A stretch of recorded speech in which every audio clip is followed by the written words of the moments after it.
Well, investors are poring over more Canadian bank earnings. Both BMO and National Bank are trending higher after reporting first quarter beats. You can see BMO's up 4.4%, almost 4.5%, and National up by nearly 7% right now. Let's get some perspective on this from John Zechner, chair and founder of Zechner Associates. John, thanks as always for joining us. Hey, Roger. Any real surprises with BMO and National?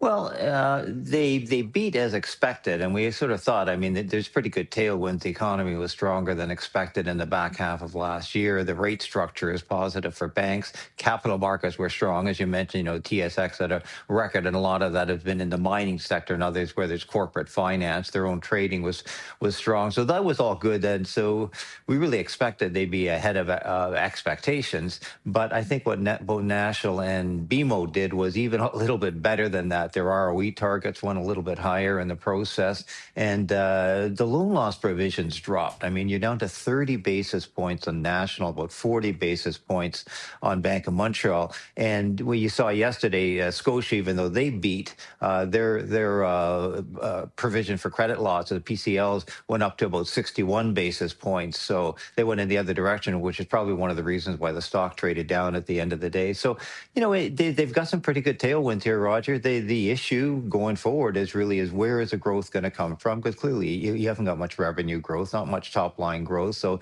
it's the guys who can best cut cost, increase the ROE, do share buybacks, and probably the banks that have the most upside are the ones that can still consolidate their recent acquisitions. You saw that, for a couple of years with Royal Bank when they brought in the HSBC. Now you've got National bringing in the Bank of the West, the Canada Western Bank, and then BMO are getting a turnaround finally, because they had a miserable couple of years when they brought in Bank of the West initially from the U.S. That was a massive acquisition. And it took them a while to turn that one around, and they're starting to see the benefits of that now. So that's where, you get the growth from. But Roger, I mean, you look at the valuations, 14 times forward PE basis, for the banks up to the high end, north of 2 times book value, 3.6% dividend yields. These are, right at the top end. So, what drives the ship higher from here? That's a harder call. Are we approaching as good as it gets then? I mean, are we kind of getting into Mag 7 territory where no matter what they do, it's not good enough now? Well, that's probably very close to it, because there's certainly no room for disappointment. And like I say, with the Scotia numbers, and they were very good across the board. And yet, one little tick, the loan loss provisions going a bit higher shows, less profitability and maybe more risk in the loan book. Either that, or they're being more conservative than the rest, and the stock went down. So yeah, you really got to generate some excessively positive results in order to drive the stocks higher. And what can we expect before we jump onto some other stocks? What are we expecting with TD and Royal Bank? Pretty much the same? I would think the same. Like I say, Royal has this nice tailwind still with bringing in the HSBC acquisition. Nothing could go right for TD until about a year ago, and now they're starting to, they got the excess capital, so that looks pretty good. Commerce has done well the last couple of quarters, so actually got a couple of years, and they've gotten rid of that discount multiple. So it's really this. I'd be very surprised if they didn't, meet and beat, but it'll be driven by capital markets, trading, and all these activities that are somewhat cyclical in nature, and there is not much top line growth, and that's probably the worry down the road, is because they're going to get an incursion from electronic banking and other things down the road. There's competition coming to some degree, and there's growth is harder to come by. So yeah, how much are you willing to pay for that? All right, let's jump to a couple others. Cargo jet net earnings drop year over year. Tariffs having an impact there. Yeah, I was surprised the stock was down, though, because it was a beat well ahead of expectations. The EBITDA was around $95 million. I think the expectation was around $75 million. They're doing about a 30%, annualized revenue growth over the last quarter.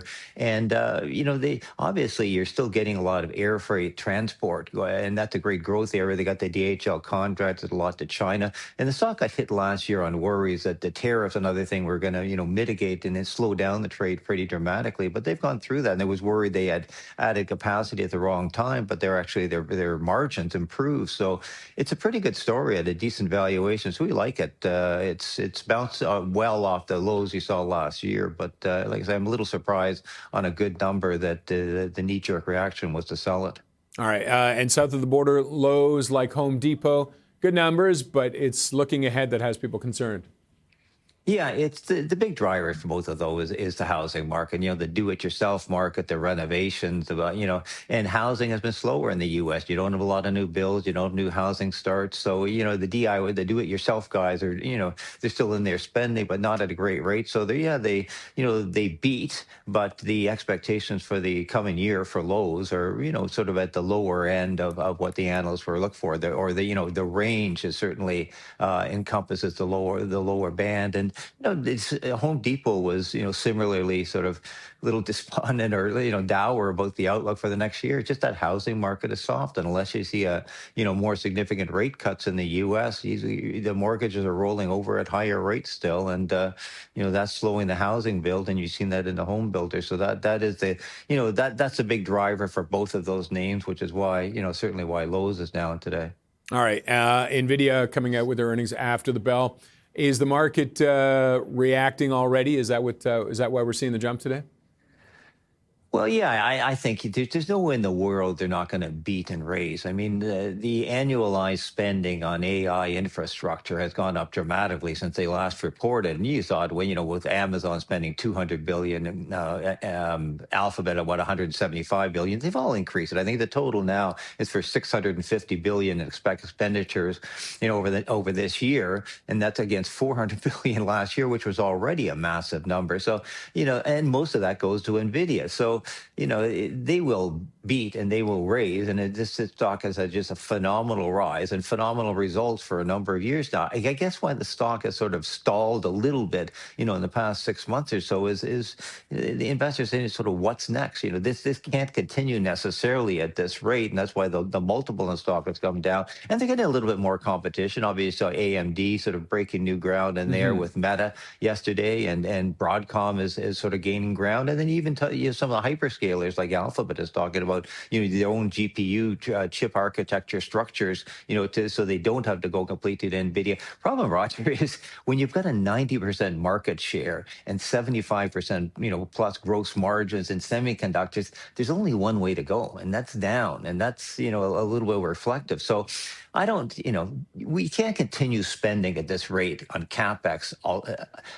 But to the degree you can, maybe the beneficiaries will be others. Like hyperscalers will only spend at this continuing rate if they're getting a huge ROE, a hard productivity improvement, or results revenue from this. And if they're getting that, quite honestly, I'd rather play, Meta, Alphabet, and all those names directly. So I think that's, right. That's where, what's unfolding in the stock. I think the bigger one tonight, Rogers, is Salesforce, because software has been decimated over the past 6 months, and everybody thinks it's sort of the end of application software. And I think, Salesforce is going to be a good indication, a good litmus test for whether they can, have been able to amalgamate Agent Force into their offerings and get some growth there. And that'll be a big tell. John, we got to wrap it up. We're running out of time. Always appreciate it.